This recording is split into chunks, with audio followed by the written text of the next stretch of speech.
Now in topography, the next thing that we are going to learn is about directions. Now directions there are in your syllabus you all have 8 directions that you all need to know. These are the 4 main directions: north, south, east and west. Now the other sub directions are northeast, which is between north and east, which is northeast. You have southeast, then there is southwest and there is northwest. Now in your exam what they are going to do is they are going to ask two features and they are going to ask the direction of one from the other. So for example, I have just given some points here, like there is A, B, C, D, E and H I have given. Now here, suppose if a question is asked, what is the direction of B from A? So which means that you have to stand on point B, on point A, and then B is south, so it is south east. So here A is there and B is somewhere here, so it is south east. Similarly, suppose if it is asked what is the direction of H from A, so which means you are at A and H is right on top, which is north. So this is, so we have to write north. Similarly, this is E, point E. So what is the direction of E from A? So it will be, this is down south here, so south, and this is west. It is not exactly here. If it is here somewhere, then it becomes south. Otherwise, since it's here, it is east. Similarly, if it is asked what is the direction of, it is southwest, sorry, and then here if it is asked what is the direction of B from E, so E is here, so B is towards the east. So B is on the east of point E. Similarly, if it is asked the direction of E from point D, then it is exactly down south. So E lies to the south of point D. So this is how questions are asked in the board exam. So they will be giving some features, some settlements, some tanks or some tree, and they will ask a spot height and they will ask the direction of one point or one feature from the other. So this is also 2 marks. So this is, now we will be going to the next one, which is finding distances. 3. Now we come to the next one, which is calculating distances. Like there would be two places given on the map and it would be asked like find the distance between these two places or these two features. Now how are you going to do? Because those features are represented on the map and you have to convert that into like what is it's going to be on the ground. So like I said, we use a scale, like representative fraction or verbal scale, which is 2 centimeter to 1 kilometer. So using the scale, we are going to convert the distance that you find on the map to on the ground. Now there are two methods, like calculating distances. There are two methods. One is direct method and the second one is indirect method. Now what is the difference? Like in direct method, you're using a ruler, and in indirect you're using a string. Now what is the, like how do we do this? Like indirect method, which means that these are the two places, like place A and place B.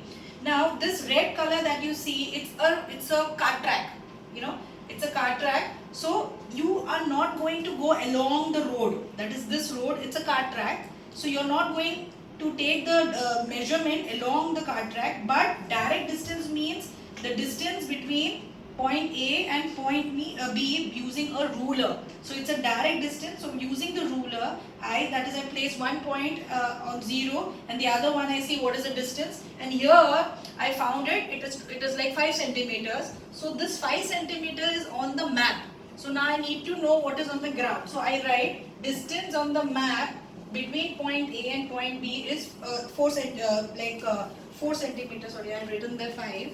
So this is 4 centimeter. So here it is 4 centimeter. Now this on the map, I am converting that into what I find on the ground, that is in kilometers. So distance on the ground, that is 4, that is on the map, divide by 2, which I get 2 kilometer. Now why do I divide this by 2? Because this 4 that I see is on the map, which is in centimeter. So when I convert that into kilometer, I have to divide it by 2. Like see here, the map is what? On the map, it is 2 centimeter and on the ground, it is 1 kilometer. So this 4 centimeter that I find here, so how much in kilometer? So you cross multiply, so you get 4 upon 2. So every time remember, when you want to convert from centimeter to kilometer, you divide by 2 using the scale. So here after writing 4 divided by 2, I get 2 kilometer, which is the distance on the ground. But I have to write this scale of the map is 2 centimeter is equal to 1 kilometer. Since scale of the map is 2 centimeter is equal to 1 kilometer. So what is the difference between direct and indirect? In direct you just ignore the tracks, but you directly take the distance using a ruler, direct. So A and B you take using a ruler. Whatever centimeter you get, that you have to write on the map, and then you have to convert that by dividing it by 2, and that you get what is the distance on the ground. So when I see these 2 points on the ground, they are at a distance of 2 kilometer. Now I go to the second one, which is indirect method. Now we come to the indirect method of measuring distances. Now indirect method, like I had said, we are using a string or a twine. Now a string or a twine, basically it is which is actually in the board exam it is provided to you all. It's a 20 centimeter twine that is given, or a string that is given. So you place one end of the twine here at A, and you go along the cart track. Like I said, we use a twine. This is the string of the twine that in your school they give, or sometimes you have to use your own string. Now in the board exam they provide a 20 centimeter twine or a string, like I said. So now what is the difference between a direct and indirect distance method? Now there you use a ruler. So you just ignore what the tracks are there around. You just place one end of the scale here, and you see what the distance is between A and B. That's it. That was very simple.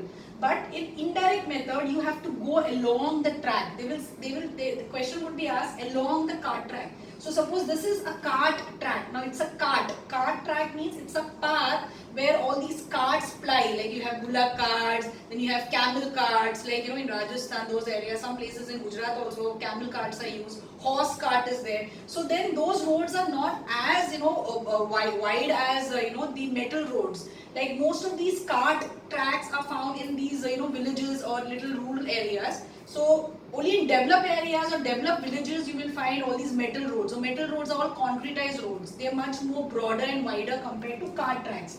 So then what you have to do is, sometimes even a metal road will be given. So you have to go along the metal road. Metal road also won't be very straight. Sometimes some curves would be there. So the difference is here, you place one end of the twine here, and you go along the curves. Like you have to be very careful.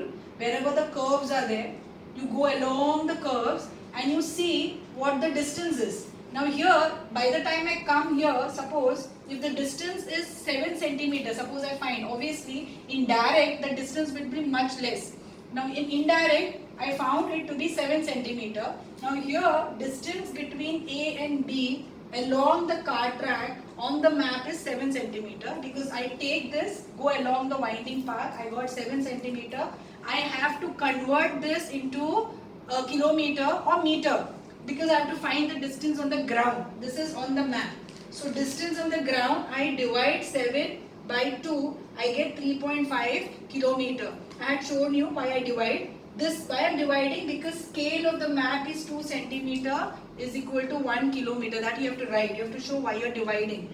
Okay, so I get the answer is 3.5 kilometer. Sometimes they give in the question paper, show the distance in kilometers, then you can write 3.5 kilometers. Sometimes they write in kilometers and meters. So you can write 3,500 meters, because this 3.5 kilometer I can multiply by 1000. So when I multiply by 1000, I convert that into meters. So 3,500 meters I get, or you can even write 3 kilometer 500 meter. So if nothing is given, then you can find in kilometer. Otherwise, they will give the unit in what you have to find. So this is how we find distance using an indirect method and direct method. 3.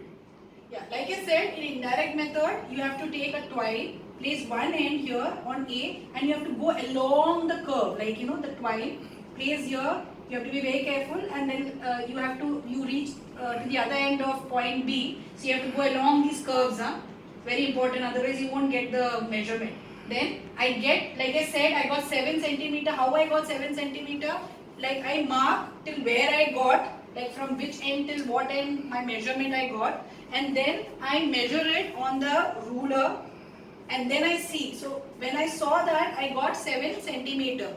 Okay, then that I converted into in kilometers, that is in on the ground. So this you have, it's very important. You first take the twine, measure along the curve, then mark it on that twine, and then place that on the ruler. Place it one end of the twine, you place it on 0, and then see the other end is till which division or which unit, which centimeter, and that is how I got 7 centimeter. Then I convert that and I get what is the distance on the ground. Okay. Now next I will be doing area. Yeah, now I will be doing calculating area. How to calculate a given area with respect to the eastings and northings. Now before I do that, first you should understand these are grid squares. Now how are these grid squares formed? Because of the, when these eastings and these northings, when they intersect, you get these grid squares. Now we have to find the area of the grid squares, that is each grid square. Now at the beginning when I did easting northing, I had explained that between the distance between two consecutive easting is 2 centimeter on the map, like 0506 or 0607, 0708. So the distance is 2 centimeters. So here see, like I have written 2 centimeter between 07 and 08. Similarly, the distance between two consecutive northing, now this is 37, but here this northing is 36. I have purposely not written this, so that this is 36. Even if it is not written, you have to take this as 36. So between 36 and 37, between 37 and 38, and so on, the consecutive northing, the distance is 2 centimeter. Now I have taken this grid. So the easting is 07, 08, between 07 and 08, and I have to take the northing, that is the 36 and 37. So this area I have to find. So this is one grid. So area of one grid square is equal to length into breadth. That is the formula that you all know. So your easting is your length. So that is 2 centimeter written, and your breadth is your northing. This one 2 centimeter. So 2 centimeter into 2 centimeter. When I take, I don't convert this. I don't multiply 4 centimeter square. What I do is, from here itself in the next step, I am converting the centimeter to kilometer. You know that when I divide the centimeter by, this 2 by 2, it gets converted into kilometer. So this 2 centimeter becomes 1 kilometer on the ground, and this is 2 centimeter again 1 kilometer on the ground. You have to write the reason. Scale is 2 centimeter is equal to 1 kilometer. So here when I multiply 1 into 1, I get 1, and kilometer multiplied by kilometer, I get kilometer square. So the area of one grid square, that is each and every grid square that is here, this is 1 kilometer square, this is 1 kilometer square, this is 1 kilometer square. So every grid, the area is 1 kilometer square. Now here some children, what they do is, they multiply 2 into 2 and they write 4 centimeter square, and then you have to split this into centimeter into centimeter, then again convert this into kilometer, that is 1 divided by 2, that is 0.5 kilometer. So this is how, like 4 into 0.25 kilometer square. So this is a lengthy thing. So what you have to do is, here itself when you get the centimeter of length and breadth, there itself you convert that by dividing it by 2 to get the kilometer. So this is how you find the area of one grid square. Now in the next one, I am going to give a certain eastings and northings, and I will ask you to find the area. This is very important. 3. Yeah, now I am doing the first example with respect to area. Now here the question is given, find the area between eastings 09 and 06 and 09, and northings 38 and 40. Now see here, I have given the eastings from 05 to 10, and from here actually it is 36 to 42. Now here I don't need the entire area of the given whatever the eastings and northings are there, but the question has been asked for a specified easting and northings. So what is the easting that is given? 06 and 09. So this is my easting. So 06 and 09. So between 06 and 09. So this is my easting actually. Between these two eastings, I have to find. Now see, this entire thing I need not find. They have given the northing as well. What is the northing? 38 and 40. So my 38 is here and my 40 is here. So it has to be between these. So now see this box that is between 38 and 40, this box, and my easting is this box.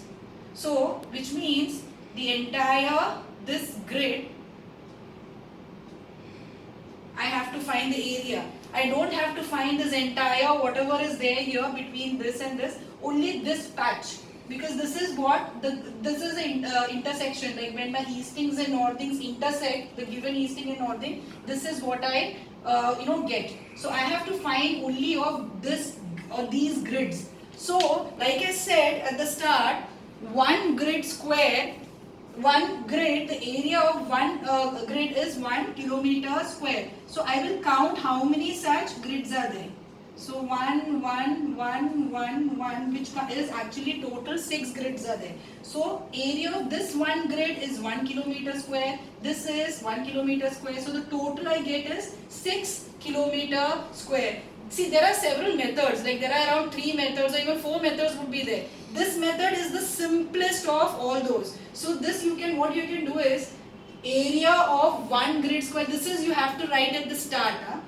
Area of one grid square is 1 kilometer square, that we have found in the previous frame. By the reason you have to write, scale is 2 centimeter is 1 kilometer. This also I had explained when I started with a scale. Representative fraction is 1 is to 50,000, and we saw how that 1 is to 50,000 became 1 centimeter is equal to 0.5 kilometer. When you double it, it becomes 2 centimeter to 1 kilometer, which is also called as a statement scale or the verbal scale. So area of one grid square, you have to write 1 kilometer square. Then the next one, which is the most simplest, like I said, you have to say there are 6 grid squares between easting 06 and 09 and northings 38 and 40. So this is the statement that you're writing, because you counted how many grids are there. So 6 are there. Therefore area is 6 kilometer square, because one grid is 1 kilometer, so you got 6 grids, so 6 kilometer square. Now I'll go to the second method. In that way also you can do it, but this is the most simplest. It's better you stick to this. 3. Yeah, now this is the second method. Like I said, the previous method is the simplest, but still if you want to do any other method, this is the second method. Now here the statement lies the same, like area of one grid square is equal to 1 kilometer square. That is the first thing that you have to write. Now see here, the second one. Area of easting 06 to 09 and northings 38 to 40. So area is what? Length into breadth.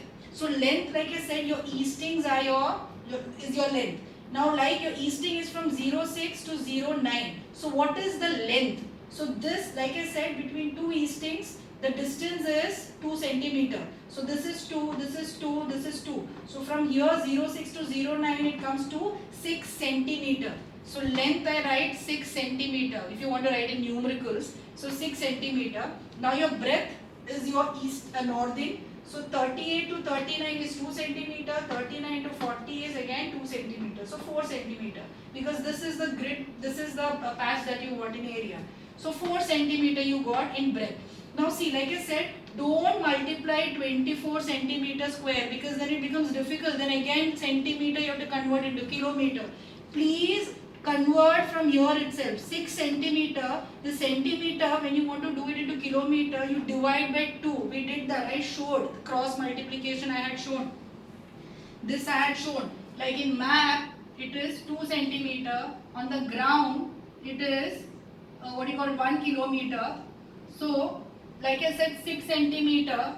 So how much on the ground? So I divide 6 by 2 to get the kilometer. Same thing I did here. 6 divided by 2 I got 3 kilometer. 4 divided by 2 I got 2 kilometer. Then I multiply, I got 6 kilometer square. So if you want to write in this form also you can do. But like I said, the previous one is the most simplest. You just count the grids and then you arrive at the area. Otherwise you can even do this. But like I said, convert from this step itself to kilometer. 3. Now this is the third method. The first two I have already explained. This is the third method. Now what happens in third method is you take the difference between the eastings. This is again simple. Now here, area of 1 grid square, you take 1 kilometer square. This is standard that you write. Then you write difference between eastings 06 and 09. Now your eastings are from 06 to 09. So what is the difference? 3 grids. 3 grid differences are there. So you write 3 kilometer. Why? Why kilometer? Because one grid is 1 kilometer. Okay, so there are 3 such grids like between easting 06 and 09. So I wrote 3 kilometer, which is actually my length. That's why I wrote is equal to length. Difference between northings 38 and 40. So this is 38, 40. What is the difference between the northings? Obviously 2 grids. 2 grids are there. So then I write 2 kilometer because one grid is 1 kilometer area. So 1 kilometer, 2 kilometer is equal to breadth. Next I write area is equal to length into breadth. My length is this, eastings 3 kilometer, my breadth is 2 kilometer, so I get the area as 6 kilometer square because this I write just the unit is kilometer, this is again kilometer. So these are the 3 methods. Any one method you can use, but like I said, the first method that I did was the simplest, so you can follow any method. Yeah, now this is the second example of finding area. Now I am doing the second one because I have seen that children sometimes find it slightly difficult to understand this. Now find the area between eastings 70 and 72 and northings 12 and 15. Now see, this is another grid, eastings and northings that we have given. Now here the eastings are from 70 to 72 years. So 70 to 72. So I draw like the area that I want here. And then northing 12 and 15. So this is 12 and 15 northing. So I draw these are 2 horizontal lines. So this is the block that I get. Like when these eastings and northings intersect, this is the block that I get. Now I had explained, so I have to find the area of this block only. Now I had explained the 3 different methods in which you can find area, and I am actually sticking the first method, which is the most simplest. So then, like I said, you just have to count the grids. Like one grid is 1 kilometer, what do you call square area. So there are how many grids? 1, 2, 3, 4, 5, 6. So 6 grids are there. So the area would be 6 kilometer square.